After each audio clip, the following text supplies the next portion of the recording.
En el día de hoy vamos a hablar de un tema en el que todos los seres humanos lo hemos vivido o lo vamos a vivir, y vamos a hablar del duelo.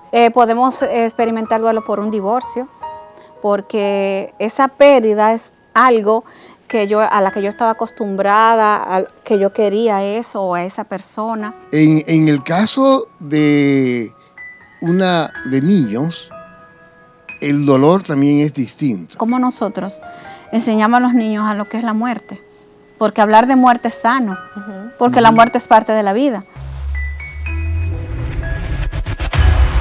Fundación La Voz de María y el canal La Voz de María presentan Más que Vencedor. Qué alegría compartir con ustedes una vez más en esto que es Más que Vencedor. Cada semana nosotros tratamos de llevarles a ustedes temas de interés y que pues nos sirvan para el desarrollo de nuestra vida, para poder vivir de una manera diferente o más consciente. En el día de hoy vamos a hablar de un tema en el que todos los seres humanos vamos a vivirlo. Lo hemos vivido o lo vamos a vivir, y vamos a hablar del duelo. Y para eso nos acompañan nuestros queridos psicólogos Erwin López, Leida Rosario de Armonía Vital. Hola, hola. Bienvenidos. Gracias. Señores, el duelo sabemos que es una realidad para la que no estamos preparados, pero yo espero que en el día de hoy salgamos con nociones y cosas prácticas para poder enfrentarlo. Así es. Pero, ¿qué es el duelo? ¿Cómo se produce? ¿Por qué se produce? Y los tipos de duelo. Quiero hacer todas las preguntas juntas, pero es preocupante porque hablamos de duelo y sentimos que es algo obviamente muy doloroso, pero realmente, ¿cómo podemos definir el duelo? Bien, el duelo es una redactación emocional ante algo que perdí. Como yo voy paulatinamente aceptando y procesando eso que siento por algo que perdí. Y podemos experimentar duelo o pasar por un proceso de duelo por muchas razones, ¿verdad que sí? Y no solamente por muerte, eso es solamente un tipo. Podemos experimentar duelo por un divorcio, porque esa pérdida es algo a la que yo estaba acostumbrada, que yo quería eso o a esa persona. Y entonces hay muchísimos tipos de pérdida. El divorcio, como mencioné, se me mueren personas significativas en mi vida, como mamá, papá, hijos, hermanos. También hay duelos ante la pérdida de un trabajo, una mudanza, personas que se mudan no tan cerca del ambiente donde conocían y sienten que perdieron eso que conocían, a lo que estaban cómodos, las personas queridas que van a dejar. Entonces hay un número grande de pérdidas y por lo tanto vamos a experimentar dolor, duelo, por eso que perdí. Y cada quien elabora ese proceso de una manera diferente. Me gustaría agregar a la lista de los tipos de pérdidas, sí, por lo que nosotros sentimos duelo, y es algo que incluso nos compete bastante a nosotros aquí en Más que Vencedor, y hemos visto en muchas madres, en muchas familias, el hecho de viven el duelo y piden incluso que necesitan ayuda y acompañamiento justamente en el duelo luego, o en el duelo, y decimos duelo porque es lo que se siente, es dolor. Dolor. Estamos sintiendo dolor ante un diagnóstico. Sí. Y con animales también. Sí, con la pérdida de una mascota. O sea que cuando hablamos de duelo es muy amplio. Una pérdida. Exacto. O sea, perdí algo, o tenía una expectativa, una esperanza de que esto iba a continuar, y de buenas a primeras hay un cambio no esperado, no deseado, y por supuesto ahí quedo, ¿verdad?, con esa pérdida. Exacto. Y recibir ese diagnóstico de una enfermedad catastrófica, ¿verdad?, como cáncer o cualquier tipo de estas enfermedades que tienen un impacto duro en la vida de cualquier persona, también es un duelo, porque yo pierdo, ¿qué es lo que pierdo? Mi salud, mi oportunidad de vivir, de seguir compartiendo la vida que tengo con mis seres queridos. Pero hay un tema con el duelo. El duelo ante una pérdida, de esa que hemos hablado, se vive a nivel personal, pero también es un duelo que no soy yo sola, que lo vive. O Hay una colectividad. Hay una colectividad, pero hay un tema, por ejemplo, vamos a empezar con el tema del diagnóstico, porque cuando se da un diagnóstico, en el caso de si es una persona adulta que tiene pleno conocimiento, pues esa persona a nivel personal, valga la redundancia, vive el duelo, pero también los que los acompañan. O sea, ese proceso, ¿cómo se debe vivir? Las recomendaciones para pasar ese proceso. Veamos, en el caso de un diagnóstico, si es una persona mayor y ya hay un tiempo de convivencia, duele porque es inminente, lo vamos a perder, como decimos, ¿no? Va a fallecer. Y ahí entra ese dolor de que ya no lo voy a tener más, todos esos recuerdos, pues ahí se interrumpen. Hay un elemento aquí de expectativa, de deseo futuro. También hay otro elemento de comodidad. Entonces, el que se me va es el que me mantiene. Entonces, el que me cuida. Entonces, sí, hay una incertidumbre ahí. Porque también el duelo no necesariamente tiene que ser por sentimientos nobles. No, no. No, claro, hay de todo. Inicialmente hay un autoengaño, ¿verdad? Me está manteniendo y desde el punto de vista inocente, entonces, ¿y ahora quién me cuida? Ese es en el caso de adultos. En el caso de niños, el dolor también es distinto. Es caramba, no esperábamos que esto se diera así. Ya vemos que es una situación terminal, ya vemos que es una situación crónica. O duradera, en el caso de algunos diagnósticos que hay un diagnóstico de algo que es incurable, pero puede vivir toda su vida, que no va a tener mejoría. O sobre todo que el cuadro clínico de este niño, pues va a ser bien sufrido o va a requerir muchos recursos, tiempo, energía, persona, dinero. Entonces, esto también dice, caramba, tú entras en una crisis producto de esta futura falta o esta futura situación. Y más cuando la conclusión final dice, no sabemos qué tiempo de vida va a estar en esto. Entonces, obviamente que ahí el dolor también dice, no duele porque ni siquiera es alguien muy pequeñito que ni siquiera va, porque si fuera grande, como dice, ya vivió su vida. Sí, pero ahora, eso es en el caso de que si es pequeño, porque si es grande, ya la cosa es diferente. No es que duele de menos. Sino que se asume de manera distinta. Pero también va a depender de la sorpresa. Con el COVID pudimos ver cómo hubo muerte de repentina. O sea, tosí, me dio fiebre, me llevaron y solamente supe que a los 2 días me dijeron, venga a buscarlo para enterrar. Entonces, ese dolor repentino o un accidente de todo tipo, entonces eso, tú no estás esperando que eso ocurra. Entonces, el impacto, ¿verdad? Ni siquiera estaba preparado porque no se suponía que esto iba a ocurrir. Entonces, el dolor es inconmensurable, porque ahora no solamente la falta a la persona, sino que no te encaja en la cabeza cognitivamente cómo logro asimilar esta idea.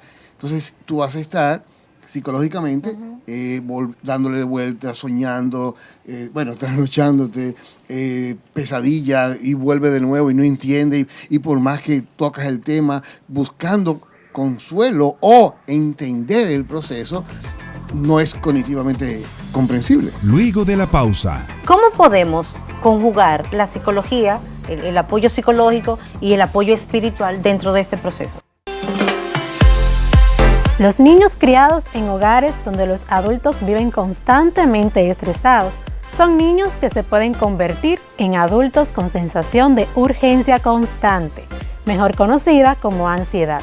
Es fácil pensar que no tienen nada de qué preocuparse, pero los niños también pueden tener ansiedad, ya que es una función de las demandas que tenemos y de nuestra capacidad de satisfacerlas, así que un niño puede tener preocupaciones y por lo tanto estrés.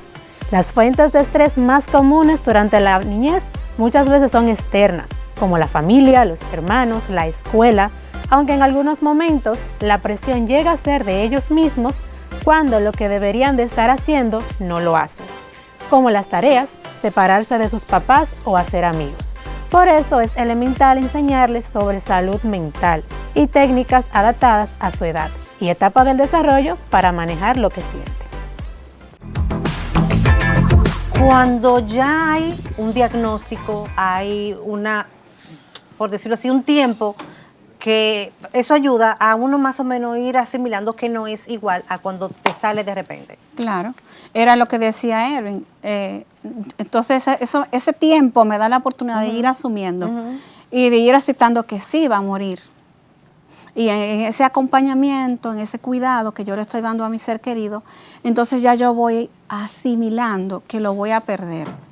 Pero no estamos completamente preparados, o sea, de que lo estoy cuidando y tengo 3 años acompañándolo en su proceso y por eso no me va a doler. No, claro que duele. No, claro que duele. Claro sí. que duele. Incluso cuando hay un evento trágico en que se pierde a una persona, a un familiar, entonces ese impacto también es más difícil que cuando yo estoy acompañando a una persona durante meses o años.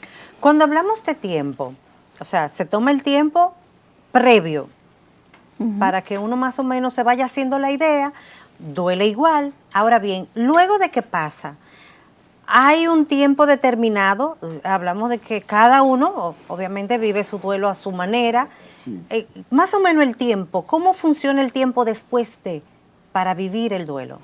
El duelo, así como tú dices, es un proceso dinámico y muy individual, porque cada quien lo vive y lo procesa de una manera diferente. Entonces, para que sea, vamos a decir, patológico, en que ya nosotros podemos decir sí o sí, tenemos que buscar la ayuda, es cuando a la persona le está afectando su funcionamiento normal. Una persona que deja de comer, que está triste, que no quiere trabajar. Y también hay un tiempo, un periodo. A los 6 meses, entonces ya es momento de buscarle apoyo a esta persona, porque necesita esa ayuda para elaborar su duelo y readaptarse emocionalmente ante esa pérdida que es significativa. Porque tenemos diferentes tipos de pérdida. Puede ser que significativa o no significativa, que son personas que han formado parte de ti y que son muy importantes. Y significa más que personas que también tú no tienes un vínculo diferente o especial. Entonces, ese tipo de vínculos da esa característica de pérdidas significativas. Pero fíjate que también, como es duelo, es dolor. Y yo no puedo, ante una pérdida, yo no puedo decir, bueno, a ti te duele menos y a mí me duele más. Ah, no, porque a mí me duele más porque fue, por ejemplo, mi papá y a ti fue un tío. Exacto. Pero no, porque los sentimientos son de manera particular y o cada no uno se te nota. O no está llorando, mira, tú no estás llorando. Llora, como que no se te nota, como que tú no lo querías mucho. Mira, antes de seguir entrando, quiero preguntarle, por ejemplo, tú hablabas de después de 6 meses, como no, bueno, ya hay que hacer algo porque ya se supone que debe empezar a hacer un cambio en la persona que está en duelo. Ir asumiendo. Ir asumiéndolo. Pero, ¿qué hacer con estas personas que se aferran a ese familiar, a esa pérdida, y pasan años y a veces tú ves cosas y dices, pero que acaba de morir? No, es que hace años, o sea, y se revive cada año, vuelve a vivir lo mismo, cada momento cuando tú menos esperas, vive en ese constante duelo. Sí, eso es un duelo prolongado, es un tipo de duelo prolongado, donde esta persona está constantemente, o sea, cognitivamente pensando y reviviendo el dolor. Y muchas veces decimos que cuando muere alguien, las personas pasan por ciertas etapas, hay etapas de duelo, pero sabemos que la manera de cómo yo proceso ese duelo depende de quién sea yo también y de quién fue esa persona que murió, la edad, el tipo de vínculo. Hay muchos elementos que están relacionados a eso. Por ejemplo, conocemos casos de personas, madres que mueren hijos, adolescentes, y esa fue una muerte significativa. Puede ser que esta persona, esta madre, viva un duelo prolongado, o sea, que pasen años y años y todavía ella está con esa aflicción, que es esa respuesta emocional. Sí, pero entonces, ¿cómo ubicamos el duelo prolongado y el duelo patológico? El duelo prolongado es patológico. Entonces, Sí. entonces si es patológico, necesitan más ayuda y es como... Sí, claro. ¿Qué se recomienda? Porque si solo no ha podido, o con el acompañamiento de su red de apoyo, porque la familia y los amigos se involucran en el proceso y es una red de apoyo para la persona que está experimentando el duelo. Si esta persona, ese apoyo no ha sido suficiente, importante o cercano, que yo que lo estoy viviendo experimente de que me está funcionando todo el apoyo que tengo y eso no me doy cuenta, no lo percibo, entonces ya sí se convierte en patológico porque precisamente afecta el funcionamiento de la persona. Entonces esta persona no es capaz de saber, se siente solo aunque esté acompañada, ¿verdad? Que si hay una aflicción, una tristeza permanente y el seguir con su vida se le está costando. Cuesta. O sea, fíjate, en la cultura dominicana, bueno, para poder en el contexto, hay unos 9 días. Esos 9 días son especiales. Y es el periodo donde la persona llora, se desespera. Es un espacio importante que la persona necesita vivir. Durante eso, simplemente vamos a cuidar que no se extralimite o que las emociones no se desborden y cometa una irracionalidad. Eso sí. Pero dentro del dolor y el proceso, esos 9 días están definidos para eso. Después de ahí, tú vas a seguir llorando porque te duele. Y los recuerdos, ahí de donde entra esa falta, fíjate que después de esos 9 días hay un vacío. Y hay un seguir trabajando, pero hay un vacío. Erwin, Sí. te puedo hacer, por ejemplo, cuando pasan esos 9 días, resulta que hay un vacío más grande que después de la muerte.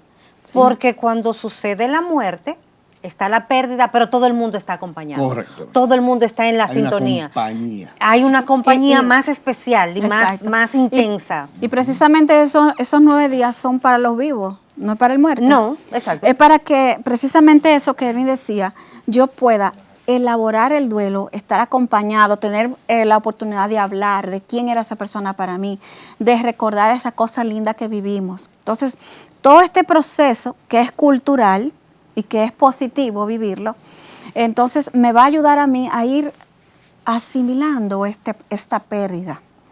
Fíjense que Erwin decía de lo cultural.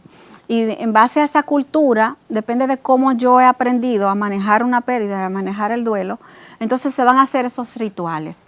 Entonces, si somos católicos, tenemos esos 9 días. Y esos 9 días son terapéuticos, porque me da la oportunidad de estar acompañada. Y ya cuando pasan, entonces es importante que esa red de apoyo esté también pendiente de esta persona que está siendo impactada emocionalmente ante ese duelo. Una observación. Aunque los 9 días para los vivos, desde el punto de vista cristiano, la oración ayuda al alma. Para el que se fue, exacto. Es un asunto espiritual. sí. Claro, la dinámica de los 9 días es para los que quedan, claro, y para que podamos orar, pero básicamente los que quedan que va a generar ese vacío. Si continúo, después de ahí hasta el mes, fíjate que hay un mes y luego, como el dicen, siguiente mes. Ese periodo al menos va siguiendo viendo a la persona, se van conectando y tú vas manejando. Si después del mes todavía hay situaciones no manejables, no podemos esperar a lo que dice, ¿verdad?, el DCM, que después vamos a esperar 6 meses. No. Óigame, la cultura dominicana, después de los 2 meses, si la persona no ha retomado, porque es la forma como nosotros vivimos la muerte aquí. O sea, como hay una convivencia y somos fáciles de manejar la situación, o por lo menos la continuidad o la cercanía, si después de los 2 meses empieza a ver qué es lo que está pasando. O sea, indicios de todavía el plato vacío, o sea, ese espacio fantasma, él no duerme, no come. Hay personas que son muy funcionales, sin embargo, cuando están solas, pierden, ¿verdad?, el sentido de la realidad. Entonces, eso es un momentito que hay que estar observando de cerca y ver cómo se le acompaña. Pero si a los 3 meses 4 meses todavía empieza a negarse, ya es más Eso va a crítico. depender de su condición. Va a depender exacto. mucho de la familia, de la persona. Inclusive hay personas que ocultan y los hijos sospechan que pasa algo, pero esta madre no llora en público, pero se han dado cuenta que ella se va a orar a su habitación y ahí llora y llora inconsolablemente. Entonces dicen, no, aquí hay algo, pero luego fue que empezaron a sospechar. Entonces esta señora estaba viviendo un duelo que ya era patológico. Incluso psicológicamente estamos teniendo una actitud diferente ante el duelo, porque hay personas que van a psicología para manejar un duelo de meses y no necesariamente es patológico, simplemente para ir integrando eso a su vida, a su cotidianidad. Y entonces ya esta persona a los 3 meses no llora tanto como la semana. Y a medida que va pasando el tiempo, entonces recuerda a la persona que se fue con menos dolor. Y después va recordando hasta con alegría esos momentos que compartió. Eric tocó un tema muy importante y es la fe. Aquí hablábamos de psicología Sí. y la fe. O sea, ¿cómo podemos conjugar la psicología, el apoyo psicológico y el apoyo espiritual dentro de este proceso? Fíjate que hay un elemento de Importante. fe, que es espero, ¿verdad? En Cristo, la llegada, la morada eterna. Entonces, aquí hay un elemento de que yo espero que su alma va a algún sitio. Entonces, este espacio de oración, confiar, manejar el dolor y el sufrimiento, por ejemplo, el mismo proceso de Cristo en la cruz. Entonces, todo esto nos lleva a nosotros a entender que el paso es temporal. Somos polvo, ¿verdad? Miércoles de ceniza, por ejemplo. Y nos indica, claro, somos de la tierra y vamos a la tierra. Por lo tanto, este apego terrenal debe dejarse e ir soltando y ir confiando en la misericordia de Dios. Sobre todo, hay un elemento aquí que es, hágase, Señor, tu voluntad.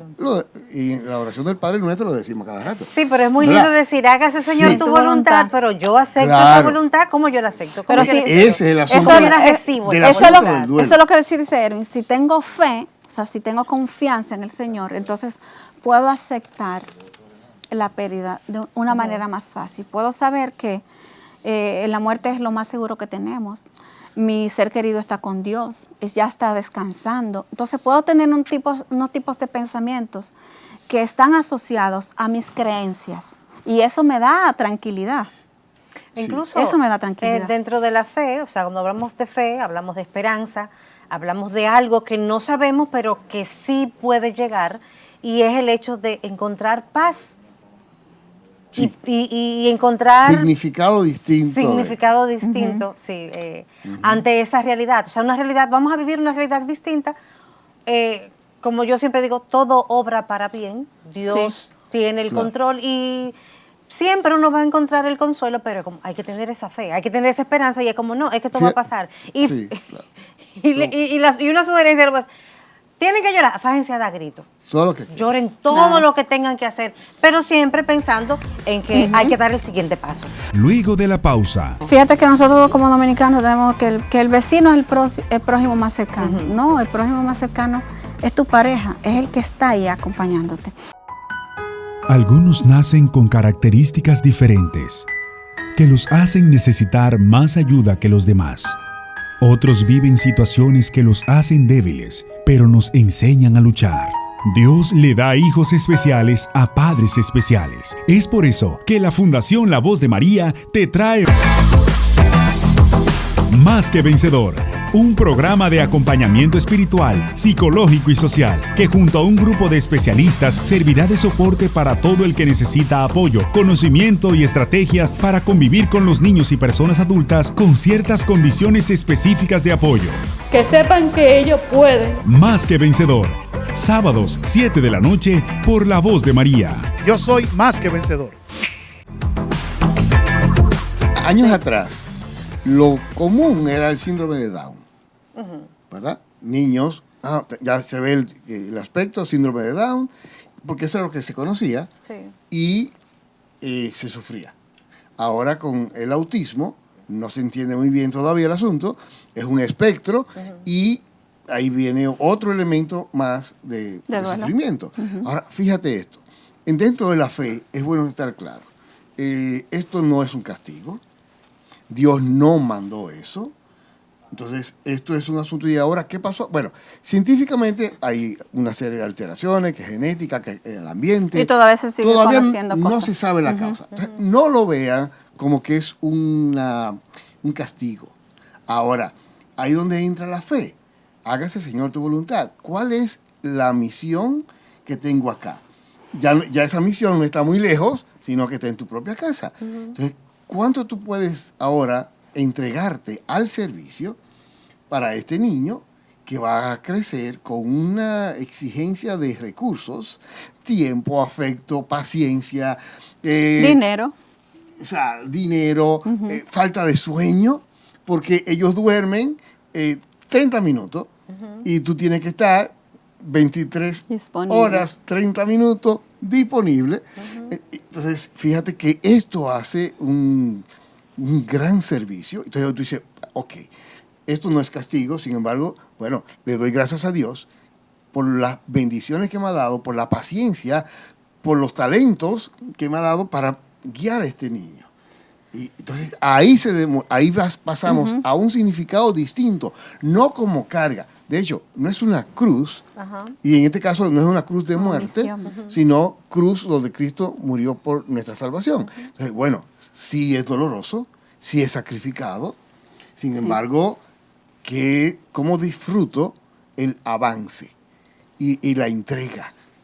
Y cómo también hasta el sufrimiento por la humanidad, tú puedes hacerlo en la misma oración y la entrega a tu niño, también en una oración por la humanidad. Entonces, eso es un poco complejo, ¿verdad? Como que no se nota, se nota muy bien la alegría, pero sí el júbilo de amar hasta el extremo. Justamente hemos tenido la oportunidad de conversar con algunas madres y caen en ese tema y en ese sentimiento de que sí, necesitan el apoyo, necesitan personas que le acompañen, necesitan el tiempito cortito de decir, wow, no puedo, de abrir su corazón, abrir sus sentimientos y explotar en desesperación.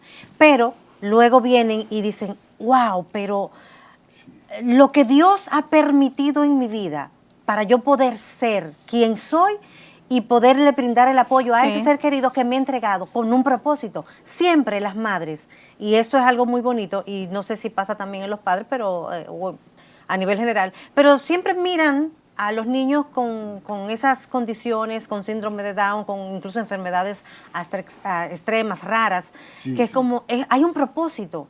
Y hay unas que han dicho que incluso ha significado un cambio para bien en sus vidas. Y le han dado propósito a sus vidas. Ese por qué pasa a ser para qué. Exacto. Entonces hay una conversión de eso que estoy viendo como difícil, como pesado, tiene sentido. Porque entonces en esos casos de autismo o algún diagnóstico que signifique para mí saber quién voy a ser yo para este niño, cómo voy a ser capaz de darle eso que necesita, que posiblemente es para toda la vida. Hay dos cosas, hay una cosa que se da en los diferentes duelos y es la negación y el ocultar. Ya sea el diagnóstico, ya sea ocultar cómo me siento, ya sea el no hablar, el no abrirse a esa realidad y darle la oportunidad a otros que se integren, que se involucren en el proceso por muchas situaciones. Sí, fíjate que eso que tú dices de la negación, el proceso del duelo es tan dinámico, pero tan individual, que precisamente no todas personas pasan por la negación. Porque puedo aceptarlo, puedo asumir que sí, que pasó, que le perdí a mi mamá, a mi hijo, a mi papá. Pero hay otras cuestiones emocionales que tengo que ir acomodando, que tengo que ir procesando. Por ejemplo, la ira puede ser que me siente enojado, incluso puedo estar reclamándolo a Dios, culpando a Dios, pero también culpa por algo que tal vez hice o no hice. Y cómo entonces puedo hasta negociar. Hay una etapa del duelo que que es negociación, pero fíjate que esa negociación tiene mucho que ver hasta relacionada con la fe. Dios mío, pero si tú me quites todo dolor, Dios mío, y incluso hay mucha gente, si tú me lo devuelves, yo haría tal cosa. Entonces, ese tipo de procesos por la que pasamos en el duelo es muy individual, hasta llegar a la aceptación. La aceptación es que sí lo perdí, sí me duele, y cada día yo voy a ir procesando este dolor. Sin culpa. Sí, sin culpa. ¿Por qué? Porque mi vida sigue, porque tengo muchas personas importantes que me quieren, porque esta persona que se fue yo la voy a tener siempre en mi corazón y en mi mente, siempre va a estar conmigo. Y voy a estar enfocada en las cosas buenas que compartí, porque Dios me dio tantos años de vida para disfrutarlo. Entonces, ese tipo de pensamiento se tiene cuando comienzo a elaborar el duelo y llego a la aceptación. Cuando se habla de culpa, Erwin, y eso es muy importante porque ¿qué hacer cuando estas personas, independientemente de lo que pudieron o no hacer, se quedan con la culpa? Sí.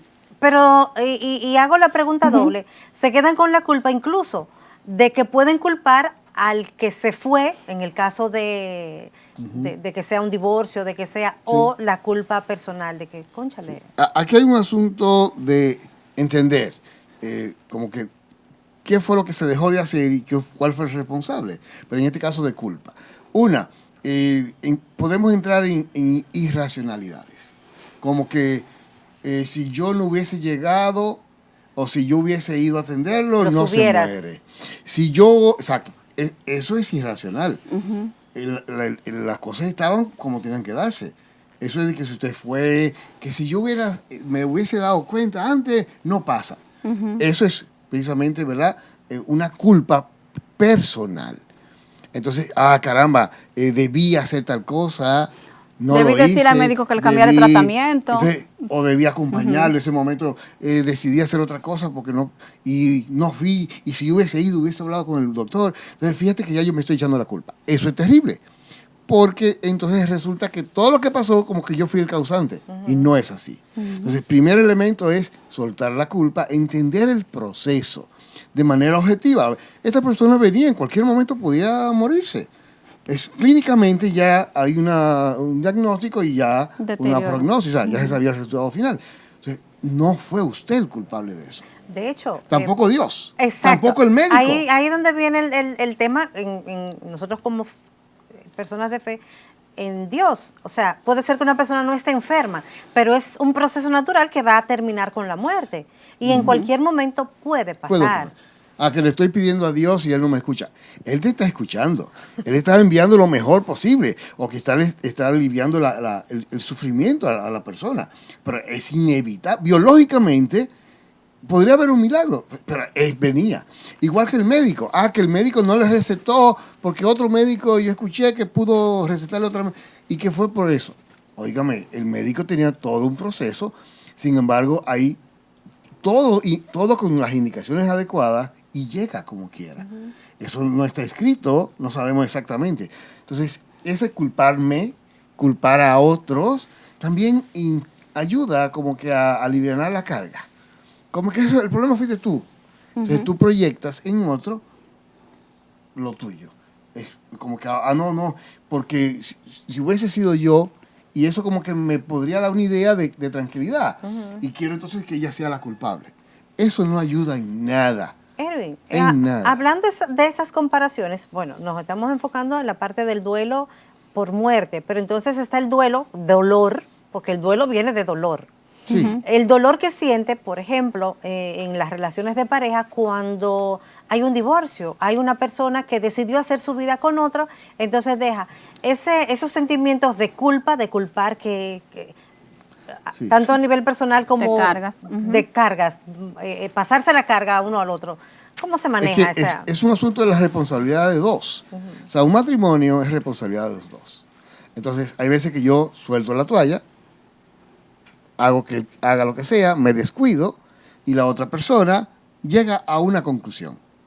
Entonces, yo soy corresponsable de la relación, porque no enfrenté, porque no tomé las decisiones, porque no hice lo que tenía que hacer. Entonces, hay que ver, no fue porque ella quiso o ella es la culpable de esto. O ella dejó de hacerlo. Hay que ver qué yo estaba haciendo, porque es muy fácil decir, sí, ella no hizo lo que... Pero todas las noches, dentro del problema, me voy a beber, o me voy a buscar una aventura para olvidar, o me tomo una pastilla para dormir, porque mientras más duermo, menos recuerdo. Entonces, usted no está ayudando en nada. O usted es un poco agrio, un poco cactus, y no deja que la relación funcione, o sus palabras son muy hirientes. Entonces, ustedes tienen que también contribuir. Entonces, no echen la culpa. Son corresponsables de la relación. Entonces, esa es la parte de la culpa. Ahora, de que ya no hay culpable, pero hay una separación, entonces viene el dolor porque, como decía, el proceso de adaptación, Sí. o sea... Y el egoísmo también. Y fíjate que en los dos, aunque yo decida separarme, yo puedo entrar en un proceso de duelo también. Sí. Y aunque el otro quiera que este proceso termine también, se puede entrar en proceso de duelo, porque es que voy a perder. Aunque yo quiera perder, pero el encarar la situación de que ya voy a perder, que no me voy a dormir en esta casa, que aquí pasamos muchas cosas bonitas, que mis hijos, todo eso también puede entrar en un proceso de duelo. La teoría del apego ya ha identificado que cuando la pareja pasa ya par de años juntos, se crea un vínculo especial, muy especial. Es una persona muy significativa. Por lo tanto, romper la relación también es cambiar esa figura de apego, una figura muy importante que era para mí. Entonces, al romperse, eso genera un dolor por eso que la muerte de los padres es muy doloroso, pero también la muerte del cónyuge o el divorcio también está dentro de el ranking de más sufrimiento. Para entrar en un tema importante, voy a empezar con algo curioso, porque es como toda persona que está viviendo un duelo requiere compañía, requiere apoyo. Y en el caso del apego que se crea con las parejas en la relación, es como, ¿y cómo tú vas a sufrir por esa persona? Porque ni familia son.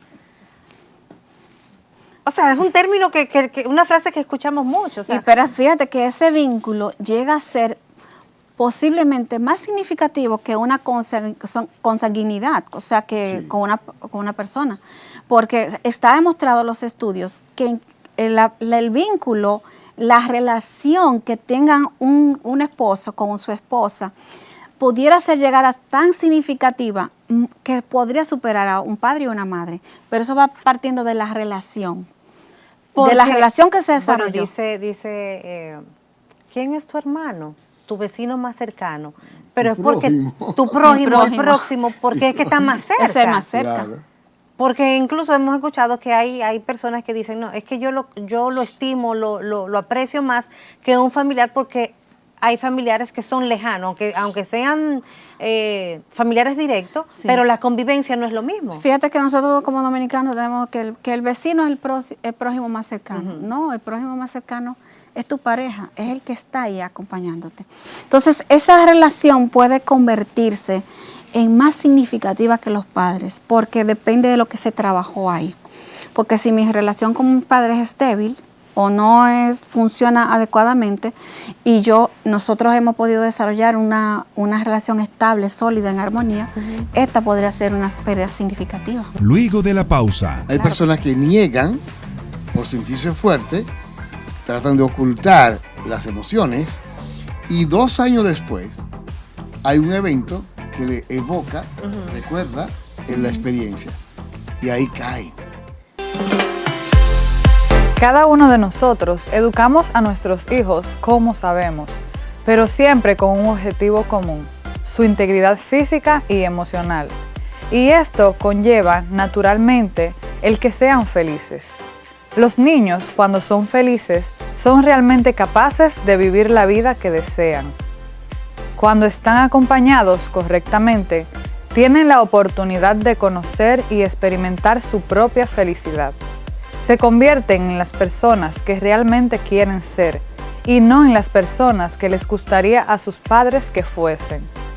Tus hijos no necesitan bienes materiales para ser felices, ni ser los mejores de la clase, ni tirarse a la piscina sin tener miedo, entre otras cosas.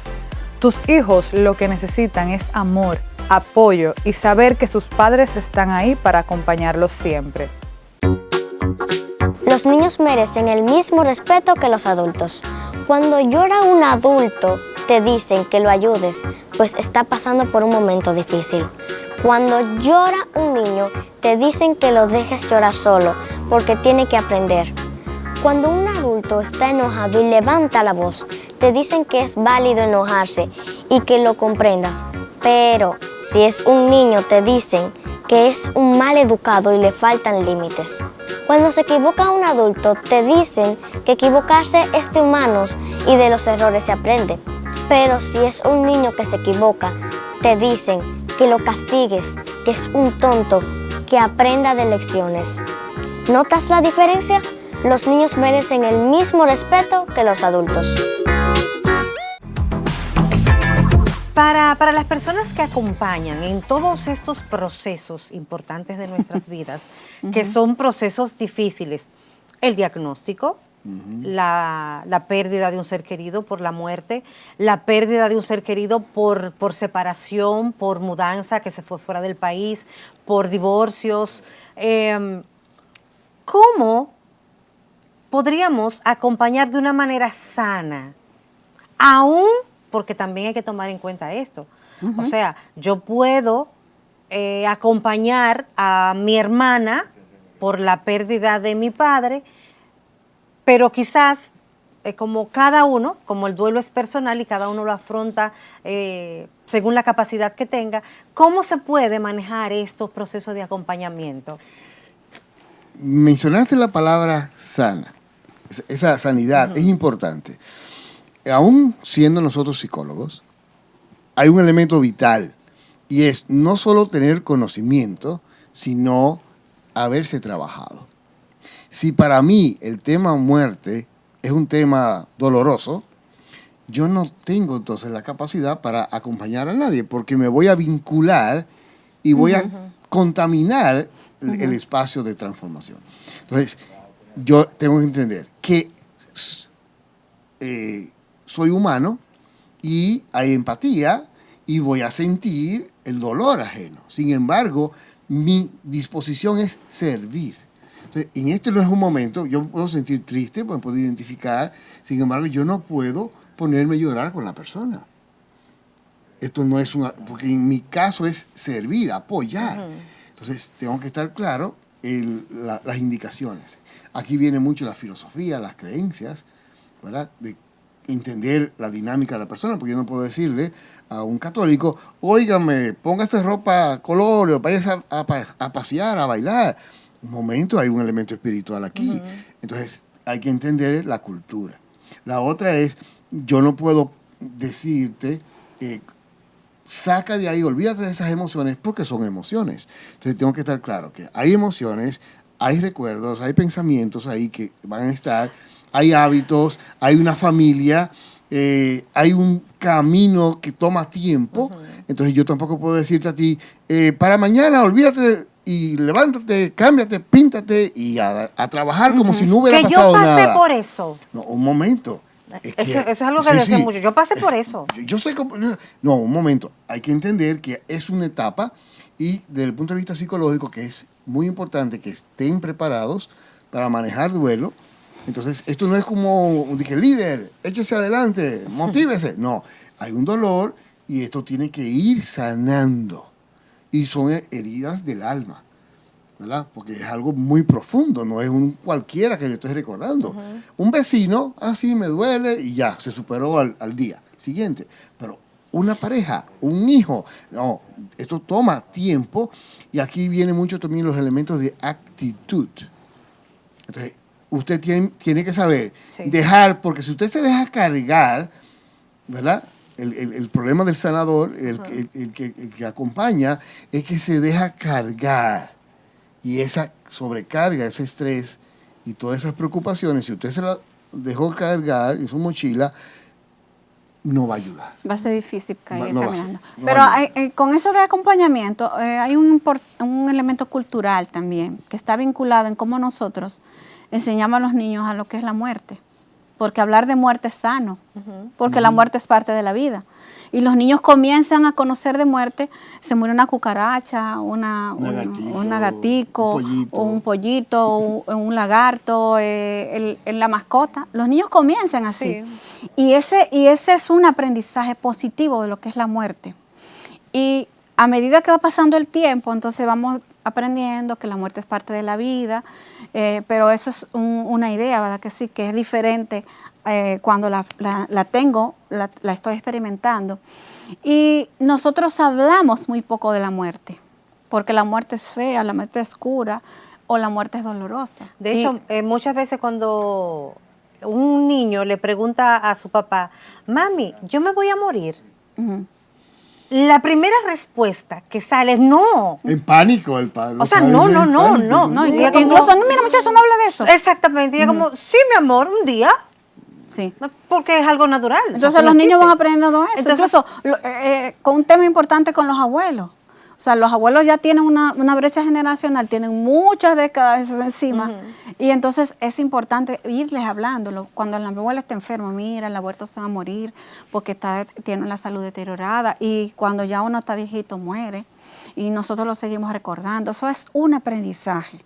Entonces, culturalmente, en ese acompañamiento, ya cuando estamos acompañando a una persona en el dolor ante una pérdida, tenemos que tener tacto, tenemos que tener ese conocimiento. Nosotros estamos acostumbrados a decir, ay, te acompaño tus sentimientos. Sí, son solo palabras. Eso son palabras. De hecho, yo soy de las que digo, mira, a mí no me digan que me acompaña tus sentimientos, porque es como, tú estás consciente de esa palabra, o sea, siéntate aquí, éntrate aquí. Eso es empatía, eso es de verdad que hay que sentirla. Entonces, eso es, la gente cree que hay que decir algo. Cuando tú vas a dar tú no necesariamente tienes que decir algo, porque tu presencia, tu abrazo, tu compañía significan que es importante para ti. De hecho, mencionaste la palabra empatía y el otro día leí que la empatía no es simplemente ponerse en sus zapatos, es va más allá. Acompañar. Estar ahí. Estar ahí y que se sepa que estás ahí. Pero antes de irnos, yo quiero que, bueno, dentro de las recomendaciones, hay algo que yo no quiero no mencionar, porque sabemos que cuando hay una pérdida incluso hasta de trabajo, muchas personas dentro del proceso evitan incluso volver a esa empresa. En el caso de muerte, evitan volver al lugar donde vivía esa persona o hablar del tema. Y volver y hablar es sano. Volver Díganlo es parte. Ustedes, por favor. Díganselo ustedes. Volver es parte de la recuperación. O sea, es afrontar mi realidad, es conectarme con lo que estoy sintiendo, es asumir que estoy triste y se vale estar triste, se vale aceptar que esta persona, eso que perdiste te duele y es sano. Por eso en psicología se recomienda también ir al cementerio. Esta persona que puede tomarse ese tiempecito a conectarse con esa persona que se fue, incluso hablar y expresar lo que siente, hablar de la persona que se fue. Incluso es conveniente, después que se pierde algo, que la familia haga una reunión íntima y hable de la persona que se fue. Que también se conecte con los objetos, en la habitación, que se dé, claro, cuando esté preparado. No es que se murió al otro día del entierro, vamos a sacar todo. No, eso se hace cuando se esté preparado. Y afrontar eso es positivo. Es sano, porque me estoy dando la oportunidad a mí de revisar mis emociones, de procesarla y aceptarla, pero también me doy la oportunidad también de vincularme con mis seres queridos que también están pasando por lo mismo. O sea, que podemos decir que está bien sentirse mal. Sí. Triste. Sentirse triste. Incluso hay un elemento importante en ese acompañamiento que es el otro. Cuando yo voy a acompañar a alguien en un velorio, unos 9 días, y más en ese proceso de los 9 días, si yo estoy aquí para ti, es importante preguntar, ¿qué necesitas? Si necesitas algo, ¿necesitas que me quede contigo todo el día? o quieres estar solo, porque también se vale darle la oportunidad Sí. que estés solo. Necesitas que hablemos de él o de ella. ¿Quieres llorar conmigo? ¿Quieres que te acompañe? Nosotros tendemos muchas veces a invadir ese espacio. Dar una charla. Te voy a explicarlo cómo es la vida ahora. Incluso la palabra de decir, mira, tú tienes que ser fuerte, porque mira, ahí está tu hija, tu hermano, tu mamá. No, permítete ser vulnerable. No, y algo tan natural, porque yo digo, yo soy de las que yo lloro hasta de la risa. Imagínense con un sentimiento de dolor. Eso, y que te digan, no llores. O sea, por favor. Hay que llorar. Hay que llorar. Llorar es sano. Llorar es catártico, es sacar. Y necesitas sacar. Claro que sí. Entonces necesitamos vivir ese proceso, para poder de una manera sana pasar al siguiente nivel, que no significa que nos hemos olvidado y que no lo queríamos. Para nada. Y estoy hablando ya en términos general, o sea, muerte, pareja, si ya yo no vivo donde vivía, bueno, pues ok, yo puedo volver y puedo convivir y todo eso, pero ya yo tengo que hacer otra vida. Y es importante que se sepa que como el duelo es un proceso dinámico, hoy puedo yo estar triste o enojada y mañana estar tranquila y reír y contenta. Y después puedo volver de nuevo a esa tristeza. Entonces, por eso el duelo es un proceso dinámico que termina ya en la resolución o en la aceptación y lo integro a mi vida. Me siento triste, pero voy a trabajar, voy hasta una fiesta, voy a un compartir, pero lo integro a mi vida porque es parte natural. Es ya parte de lo que significa esta etapa ya de mi vida. Es parte de lo que soy a partir de ahora. Hay personas que niegan por sentirse fuerte, tratan de ocultar las emociones y 2 años después hay un evento que le evoca, recuerda en la experiencia. Y ahí caen, porque estuvieron en negación. No pasa nada, todo está bien, yo entiendo. Pero fue que está sometiendo a presión para que no saliera el dolor y no vivir el duelo. Entonces, a los 2 años, a los 3 años, cuando hay un evento similar, entonces esto sale. Sí. Y ahí es donde empieza. Duelo retardado. O sea, retardado. O sea, y fíjate que la gente no entiende, porque eso hace mucho, yo recuerdo que no. Sí, sin embargo, estás reviviendo o evocando algo que suprimiste. Señores, sin tiempo para más, yo quiero brevemente una frase que se le pueda dejar al público, independientemente del tipo de duelo, de pérdida por la que estén pasando, para que sepan justamente que se puede seguir adelante. Bueno, yo creo que es entender que la muerte es parte de la vida y que si nosotros tenemos una conciencia plena de qué estoy compartiendo con el otro, con esta persona, ya cuando se vaya, entonces me voy a quedar con muchos recuerdos. Yo siempre hablo de memorias.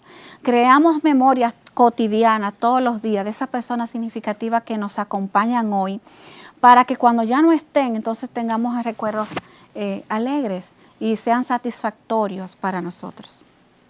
Dios en su infinita misericordia nos ama y cualquiera creería que, ¿verdad?, que no hay tranquilidad y sin embargo hay. No está sucediendo lo mejor que pudo haber sucedido. Y sobre todo, no es cuestión de lo que está pasando, es cómo lo interpretemos, cómo lo asumamos. Entonces, esto es una forma, vamos a asumirlo en forma positiva, de cambiar, de trascender, de superar los obstáculos y vivir una vida realmente en armonía. Señores, gracias por acompañarnos. ¿Siempre? A ustedes, gracias. Recuerden siempre, este es el mejor día para hacer lo mejor que puedan con sus seres queridos, ya sea en el trabajo, en el matrimonio, con las personas que les rodean, porque mañana no se sabe lo que va a pasar. Pero independientemente de lo que pase mañana, tener la convicción de que todo va a pasar. Y como yo siempre digo, todo va a estar bien, pero se lleva su tiempo. Sí, así es. Nos vemos en la próxima.